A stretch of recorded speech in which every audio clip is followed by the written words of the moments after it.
माताओं बहनों, आपा तिलकुटे चौथ की व्रत कथा की कहानी सुनने से पहला सुना हाँ आपा विनायक जी की कहानी। दो देवरानी और जेठानी थी। देवरानी के बहुत धन था, जेठानी गरीब थी। जेठानी भगवान गणेश जी की बहुत आराधना करती थी। वो अपनी देवरानी के घर रोज आटा पीसने के लिए जाती थी। जिस कपड़े से आटा छानती थी वो कपड़ा अपने घर लाकर पानी में धो लेती और अपने पति को घोलकर पिला देती। एक दिन देवरानी के बच्चों ने देख लिया। वे अपनी माँ से बोले कि माँ, ताई तो अपने घर से आटे का कपड़ा ले जाकर और ताऊ जी को घोलकर पिला देती है। इस पर देवरानी ने जेठानी को कहा, घर जाओ तो आटे छानने का कपड़ा यहीं रख कर जाया करो।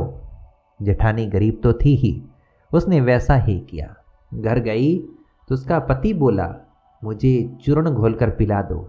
जेठानी बोली कि आज उसने आटा छानने का कपड़ा वहीं रख लिया है, इसलिए मेरे पास आपको खिलाने के लिए कुछ भी नहीं है। उस दिन उसके पति ने गुस्से में होकर उसको लकड़ी से मारा। उस दिन चौथ माता का व्रत था और श्री गणेश जी स्मरण करती हुई भूखी ही सो गई। तभी थोड़ी देर बाद भगवान श्री गणेश जी ने आकर कहा कि आज तो तिल चौथ है और तू भूखी ही क्यों सो रही है। तब उस भगवान की भक्त जेठानी ने सारा वृतांत कह सुनाया। तब भगवान बोले कि आज मैंने तिल चौथ होने के कारण चूरमा व तिलकुट्टा बहुत खाया है, इसलिए निमटने की मन में है, सो कहाँ जाऊं। वह बोली, महाराज बहुत जगह पड़ी है, चाहे जहाँ चले जाओ। गणेश जी निमटने जाकर बोले, पूछूं कहाँ। जब वह गुस्से में बोली, मेरा सिर पड़ा है, पोंछ ले। गणेश जी सिर के पोंछ कर चले गए।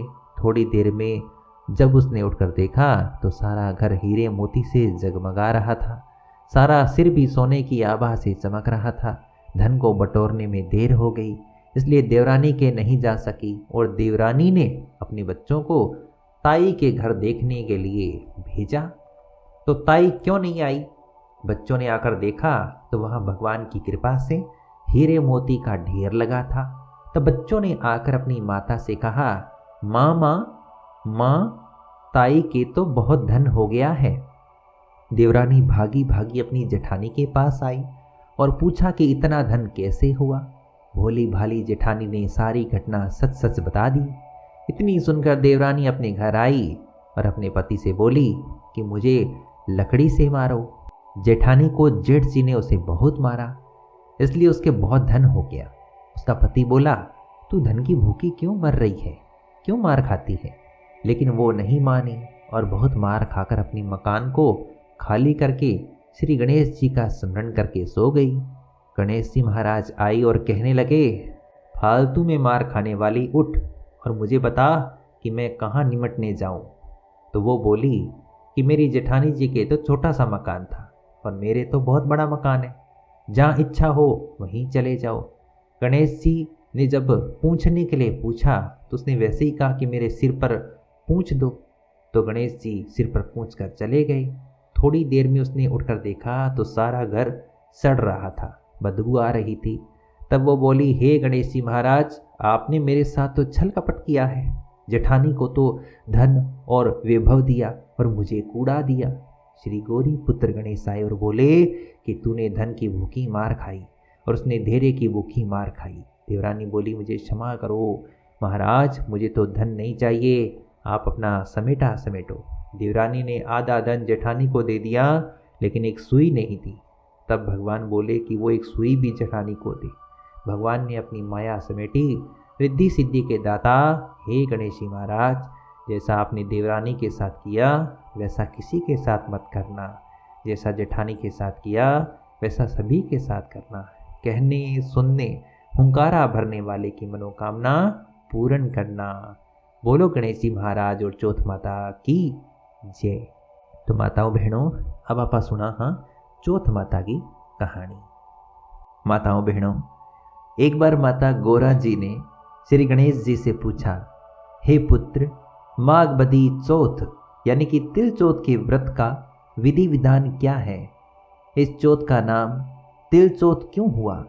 तब रिद्धि सिद्धि के दाता श्री गणपति बाबा बोले कि हे जगत माता, इस दिन पूजा में श्री गणेश जी व चौथ माता के तिलकुट्टे का भोग लगाया जाता है। इस महीने में भालचंद्र गणेश जी का पूजन किया जाता है।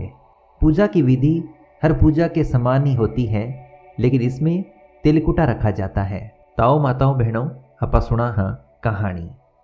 किसी शहर में एक सेठ सेठानी रहते थे। उनके कोई भी संतान नहीं थी। इससे दोनों जने दुखी रहते थे। एक बार सेठानी ने पड़ोसियों की स्त्रियों को तिल चौथ व्रत करते हुए देखा तो पूछा, आप किस व्रत को कर रही हैं? इसके करने से क्या लाभ होता है? औरतें बोली कि यह चौथ माता का व्रत है। इसके करने से धन वैभव, पुत्र, सुहाग आदि सब कुछ प्राप्त होता है। घर में सुख शांति का वास होता है। तब सेठानी बोली कि यदि मेरे पुत्र हो जावे तो मैं चौथ माता का व्रत करके 1.25 किलो तिलकुटा चढ़ाऊं। बाद में वह गर्भवती हो गई, तब भी भोग नहीं लगाया और चौथ माता से बोली कि हे चौथ माता, यदि मेरे पुत्र हो जावे तो मैं 2.5 किलो का तिलकुटा चढ़ाऊंगी। गौरी पुत्र गणेश व चौथ माता की कृपा से उसको पुत्र रतन की प्राप्ति हुई, पर उसने तिलकुटे का भोग नहीं लगाया। फिर जब वह लड़का बड़ा हुआ तो सेठानी बोली कि इस लड़के का विवाह तय हो जाए तो 5.25 किलो का तिलकुटा चढ़ाऊंगी। भगवान गजानंद व तिल चौथ माता की कृपा से, मेहरबानी से उसके पुत्र की सगाई अच्छे कुल की कन्या से हो गई और लगन मंडप में फेरे होने लगे। लेकिन भाग्यवश सेठानी फिर भी चौथ माता के तिलकुटे का भोग लगाना भूल गई। तब चौथ माता व श्री भगवान गणेश उस पर कुपित हो गए, नाराज हो गए।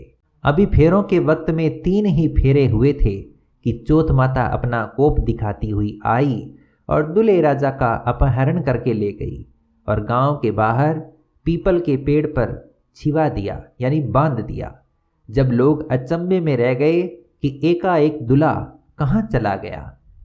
कुछ दिन बाद वह लड़की गणगौर पूजने जाते हुए उस पेड़ के पास से निकली तो पेड़ पर दूल्हा बना हुआ लड़का बोला, आओ आओ मेरी अधब्याही पत्नी आओ। तो वह भागी हुई अपने घर गई और अपने माता पिता को सब घटना कह सुनाई। यह समाचार सुनते ही सभी परिवारजन वहां पहुंचे और देखा कि यह तो वही जमाई राजा है जिसने हमारी बिटिया से अधफेरे खाए थे। उसी स्वरूप में पीपल पर बैठे हैं और पीपल के पास बंधे हुए हैं। तो सभी ने पूछा कि आप इतने दिनों से यहाँ क्यों बैठे हो, यहाँ क्यों बंधे हो, इसका क्या कारण है? जमाई राजा बोले, मैं तो यहाँ चौथ माता के गिरवी बैठा हूँ। मेरी माता श्री से जाकर कहो कि वह मेरे जन्म से लेकर अभी तक के बोले हुए सारे तिलकुटे का भोग लगाकर और चौथ माता से प्रार्थना करके क्षमा याचना करे, जिससे माता की कृपा से मुझे छुटकारा मिलेगा। तब लड़के की सास ने अपनी समधन को जाकर सारा हाल सुनाया। तब तो दोनों समधनों ने 1.25 मण का तिलकुटा श्री संकट सुवन गणपति भगवान और चौथ माता जी को विधि विधान पूजन करके भोग अर्पण करके और क्षमा याचना की। तो चौथ माता ने प्रसन्न होकर और खुशी से हर्षित होती हुई बिजली की तरह दूल्हे राजा को वहां से उठाकर फिर वहीं फेरों के स्थान पर लाकर बैठा दिया और कहा, वर वधू के साथ फेरे हुए और वर वधू सकुशल अपने घर के लिए विदा हुए।